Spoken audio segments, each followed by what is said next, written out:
There you go, little Bess.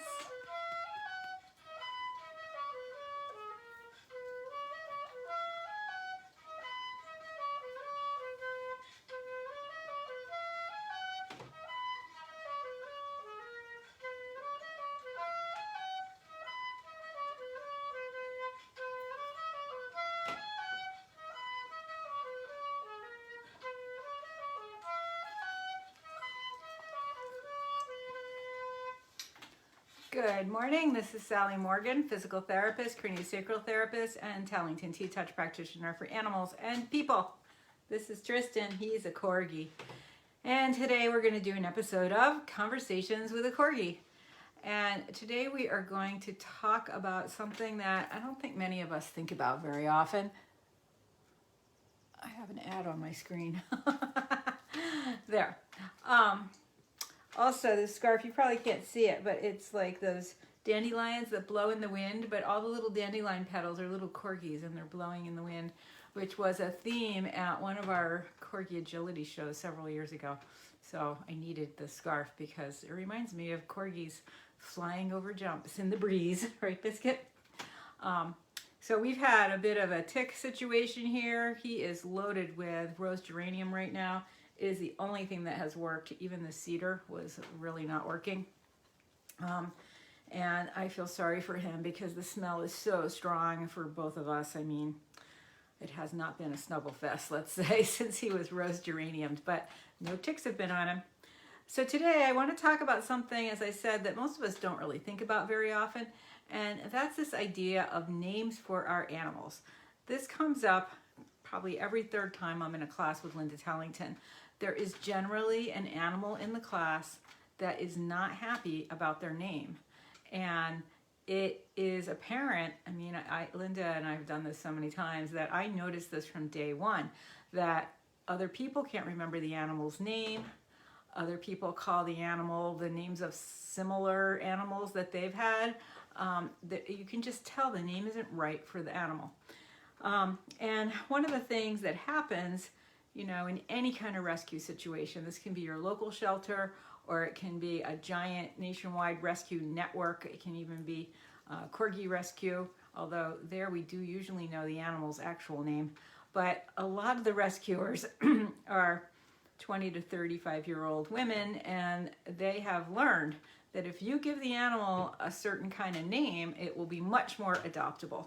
So animals come from shelters with names like popcorn, donut, pretzel, got the food names.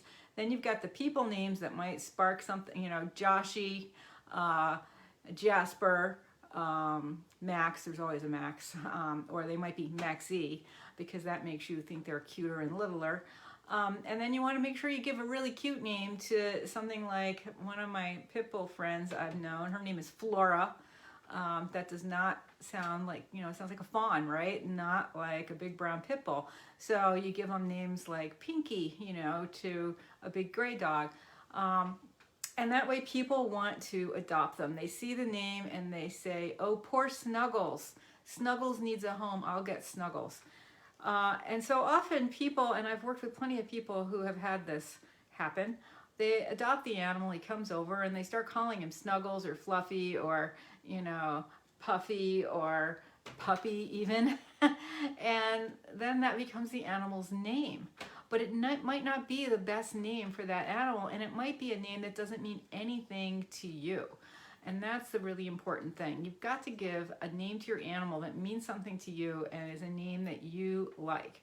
And honestly, I think the people in these shelters that give these guys names, and I didn't even go online and look up a few, but God bless them, because they have hundreds of animals every couple of months that they have to find names for, and coming up with a name like Pretzel is pretty cute. So, and especially, you know, so the person gets the dog and they're like, oh, your name's Pretzel, you must like pretzels. And they start feeding pretzels to the dog, which is too much salt for a dog. But anyway, the cuteness of names is one thing that makes you attracted to an animal. So they're smart to do this. And I don't know where they come up with this infinite number of names. But as I said, often in a Linda Tellington class, this becomes something that we discuss. And it certainly needs to be discussed. Because we had a horse in a class. This was my first experience with this situation. He had been purchased by a farm where they do therapy, animal things, school education, teach people animal communication. They do a lot of different things out at their farm, and they're all great things. So this was years ago, before they had even started the farm as an educational facility. They had a horse come in, and his name was something like, Lady Killer or Stranger Danger, some name like that. That was not good. And he was a big red thoroughbred, and he was really, really dangerous. And so they changed his name to Puddy, like Tweety Bird saying, "I thought I saw a putty tat." Well, let's just think about that. Puddy's cute, like pudding. Like I could see a pug named Puddy Pug. But for a big red horse, it's kind of insulting. And what is going on in that cartoon? The little bird is about to be eaten by the putty tat all the time. So if we're trying to give that horse a name that's not Stranger Danger and bring him down a notch to Putty Tat is still a fierce animal trying to kill Tweety. Breaking into the cage, falling off of scaffolding, and it's falling off the draperies, trying to get Tweety. So Putty was going wrong in so many directions. And we had a big discussion about it. People had no attachment to this name. We had a couple animal communicators in the class, and I think the horse ended up with a name that was really not rocket science, like Big Red, which he loved. And immediately, like literally overnight, of course we were doing T-touch on him, and we were just starting to use a technique called Taming the Tiger, where you put the lead line on one side of the halter on the cheek, run it through the bar on the stall, and then bring it back to you so that you can hold the horse away from you and go in there and work with him when you're by yourself. And that's what you needed, because when you were feeding this horse, he was just biting and attacking and kicking. And the people even had I'll never forget this, they were so lovely to have these ideas and open to new ones. They had what they called Puddy armor, which was a really big old down jacket, and he would just bite, and feathers would go everywhere. And they didn't get injured. But it wasn't good to let him keep biting. I mean, that's not the solution. There's no learning going on in a situation like that. So we put him in Taming the Tiger, had him against the wall, could work with him a little bit, throw a little bit of grain in his bucket, let him eat that without attacking us because we could hold him. And really, in the course of the 2 whole weeks he was there, he went home a changed guy. Part of that change, though, was being called his new name. And I don't remember his new name, but it was something simple like Big Red, which he loved. He loved because that name is respect. You're big, and he was a beautiful chestnut horse. So that was my first lesson in changing names. And it does help to give an animal that has, aggression issues, a name that brings them down a little bit. You don't want to name a dog that's biting you Stranger Danger. You might give him some other kind of a name that's related, but and that's why these people in the shelters are so smart, to give animals names that make you want to love them. So names are really important. I know with my first dog, Winston, my ex-husband immediately said, "Oh, it's a Corgi, we have to name it after Churchill."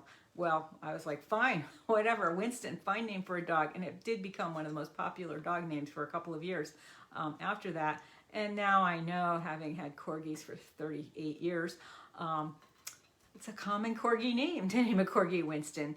And they're called Winnie and Churchill, all those things. And with Comet, I could not find a name for Comet. I write about this in my book. I just could not figure out what to name him. He did not easily fit into my life like my other dogs. He later did, but I was out there watching the stars one night, waiting for him to pee outside, because he had come from a really bad rescue situation where peeing outside was not an option since he had never been outside. And it was snowy and cold, and Halley's Comet went by. That was the time when Halley's Comet was circling. And I was like, that's it, I'm going to name you Comet. And he loved the name, and it lasted with him. And he had a stripe that went up his nose and then poof down his back, just like a comet tail.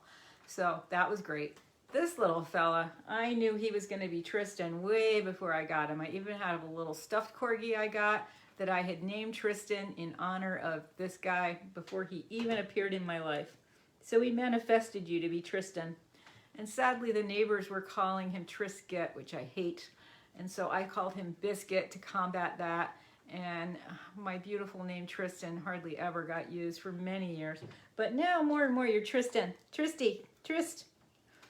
And to that end, I've already named my new Corgi. I think that dog's going to be Kestrel, and we're going to call him Kezi, which I think is really cute. So names really, really matter. So think about the names that you're giving animals. And if they come to you from a shelter named Snuggles, don't keep that name unless you really love it and you think it fits the animal. If you really have your heart set, like I do, naming your next animal on, you know, Arnie or something, then call that animal Arnie. Don't be attached to the names from the shelters. And ask the animal what name they like. Usually, like with Comet, I had tried 100 names. You know, anything I could think of. Disraeli, you know, I was trying to think of all the prime ministers. And then I went through things like Thatcher. He did not like any of those names. And I had tried Dancer. I always wanted to name a Corgi Dancer. But, or Prancer. No interest in those names. But as soon as I said Comet, his giant radio ears went, oop, and he came trotting over. So animals do pick their names. I love the new pup's name. Thanks, Danny.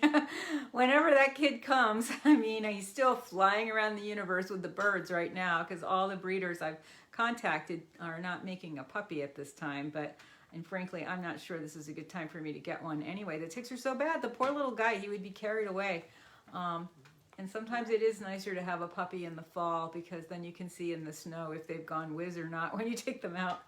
But we'll see how it goes with Tristan. We might not get one for 2 years, right, Tristan? He's like 20 years. So think about the names you give your animals. Think about the nicknames you give your animals. I was calling him Bisky in dog school, and everybody around me thought I was calling him Whiskey, which is a fine name for a pointer or a Weimaraner. Can't you just see that? Maybe even a Irish setter or something. But you think about the nickname your dog's going to get with that name. My friend has a little wiener named Otis. We should do a Facebook Live with Otis when he's available. He's got a busy education schedule. But they're nicknaming him OT, which is cute for Otis and almost like OD. So that's kind of cute. And Peanut, his little brother there, is, you know, Peanut, Nuts, Nut, you know, those kinds of things. So think about the nicknames that are going to come out of it. And names that really, for me, it's something I've thought a lot about because Burgers, my horse, his name was Tenpenny Moonshine, and Moonshine's a beautiful name. And the people who had him had his father, his father was named Moon. And so they couldn't call Moonshine Moon, which would be lovely, because they'd confuse the two. And I loved his name when I got him, but he was just such a rascal, and I didn't know what to call him. Moonshine's a lot to say to a horse. And I called him Burgers one day when he was being really naughty and didn't want to lunge.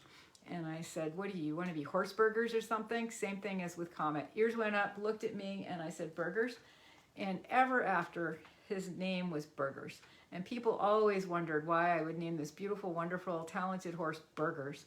But in fact, you know, in German, a burger is like a landowner.